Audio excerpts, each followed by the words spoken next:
exam, they are not directly asked the question on phylum. Rare condition.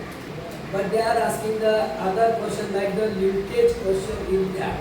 Like this, I am become showing this character on which phylum I am become belong. Like the 3-mark question from the same. One time they are asking the child, and one time they are asking distinguish between ewes and mammals.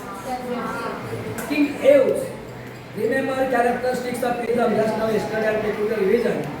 And I am asking student, earthworm character, fish character, pigeon character, and cockroach character.